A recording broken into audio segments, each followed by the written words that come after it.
টি-20 বিশ্বকাপ নিয়ে আপাতত টেনশনমুক্ত ক্রিকেট বিশ্ব। পাকিস্তান শেষ পর্যন্ত তাদের প্রতিবাদের কর্মসূচিকে অপেক্ষাকৃত হালকা করেছে, অর্থাৎ তারা টি-20 বিশ্বকাপকে হা বলেছে, না বলেছে ভারতকে। অর্থাৎ তারা টি-20 বিশ্বকাপের এবারের আসরে সবকটি ম্যাচ খেলবে, ভারতের সাথে ম্যাচটি প্রথম ম্যাচ যেটা 15ই ফেব্রুয়ারি সেটা বর্জন করবে। তো আপাতত এই পাকিস্তানের সিদ্ধান্তে হয়তো ক্রিকেট বিশ্ব কিছুটা স্বস্তির নিঃশ্বাস ফেলেছে। আর সবচেয়ে অসহায় হয়ে পড়েছে বাংলাদেশ বা বিসিবি। তাদের যে প্রতিবাদ, সেই প্রতিবাদটি শেষ পর্যন্ত বোধহয় মাঠে মারা গেল। একমাত্র বাংলাদেশ ছাড়াই বাকি দলগুলো টি-20 বিশ্বকাপে খেলছে। তো পাকিস্তান যেভাবে তাদের সিদ্ধান্ত জানিয়েছে, এ নিয়ে কিন্তু অনেক প্রশ্নের জন্ম দিয়েছে। তারা এই গ্রুপে আছে ভারত, নেদারল্যান্ডস, নামিবিয়া এবং যুক্তরাষ্ট্রের সাথে। তাদের যে এই টুর্নামেন্টে যে ফরম্যাট বা তাদের যে গ্রুপিং, তাতে ভারতের সাথে তাদের ম্যাচটি যদি তারা ছেড়ে দেয় বা ওয়াক ওভার দেয়, তাতেও তাদের পরবর্তী রাউন্ডে ওঠা অসম্ভব নয়। তো সেই কিছু মিলিয়ে আর কি, সেই হিসাব নিকাশ করেই হয়তো পাকিস্তান ভারতের সাথে ম্যাচটি বয়কটের হুমকি দিয়েছে বা এখন পর্যন্ত সেই সিদ্ধান্তটি আছে। এই সিদ্ধান্তের ফলে টি-20 বিশ্বকাপ হয়তো কিছুটা টেনশন মুক্ত হলো, কিন্তু আর্থিকভাবে বড় ঝুঁকির মধ্যে পড়েছে আইসিসি, অর্থাৎ অংশগ্রহণকারী অন্যান্য দেশগুলো। আইসিসি তার প্রতিক্রিয়া এর মধ্যেই জানিয়েছে, তারা বলেছে পাকিস্তানের এই বর্জন তাই ক্রিকেটের স্পিরিটকে নষ্ট করবে এবং তারা আশা করছে পাকিস্তান তাদের সিদ্ধান্ত থেকে সরে আসবে।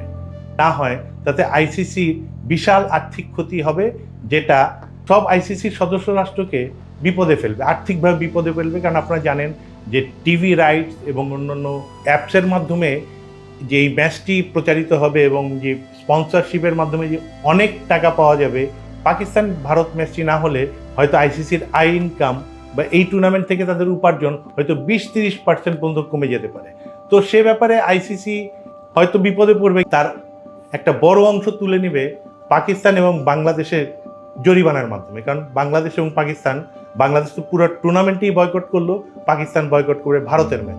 সুতরাং আইসিসির আর্থিক যে ক্ষতিটা হবে তার কিছুটা অংশ হলেও তারা উঠিয়ে নিতে পারবে। কিন্তু তারপর কথা আছে যে পাকিস্তান বলেছে 15ই ফেব্রুয়ারি ভারতের সাথে লিগ ম্যাচটি খেলবে না, অর্থাৎ বয়কট করবে, বাট টুর্নামেন্টটি তারা খেলবে।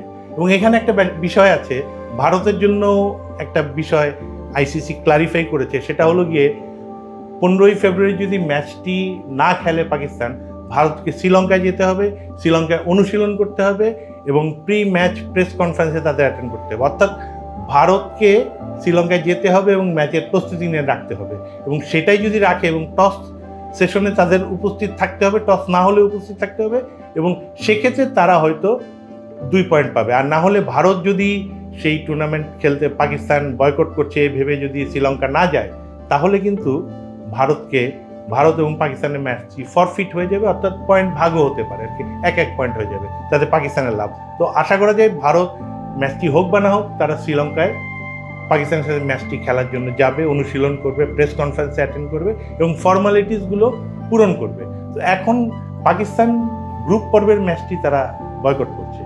তারপরে কি হবে যেমন আমরা বলি, এ গ্রুপে পাকিস্তান, ভারত, তারপর যুক্তরাষ্ট্র, নেদারল্যান্ডস, নামিবিয়া আছে। এরকম 20টি দলকে 4 গ্রুপে ভাগ করা হয়েছে। টুর্নামেন্টের ফরম্যাট অনুযায়ী প্রতি গ্রুপের সেরা 2টি দল সুপার 8-এ খেলবে। তো সুপার 8-এ খেললে ধরে নেওয়া যায় যে এই গ্রুপ থেকে পাকিস্তান এবং ভারতই পরবর্তী রাউন্ডে যাবে, অর্থাৎ সুপার 8 রাউন্ডে যাবে।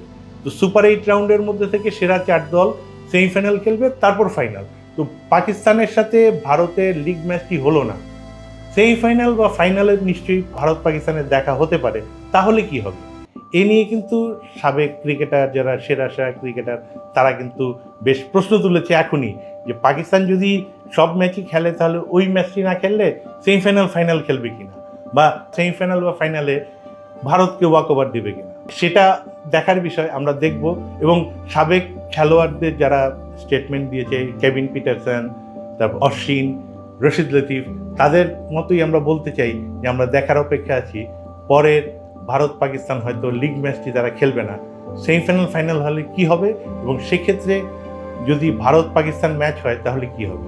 অনেকেই এখন বলা শুরু করেছে ক্রিকেট বিশ্বের যে একটি কূটনৈতিক তৎপরতা এর মধ্যেই শুরু হয়ে যাবে, যাতে পাকিস্তানকে তাদের শেষ প্রতিবাদের ভাষা থেকেও দূরে আনা যায়, অর্থাৎ খেলাটা যাতে সেমিফাইনাল ফাইনালে যদি পাকিস্তান ভারত হয় যাতে পাকিস্তান খেলে।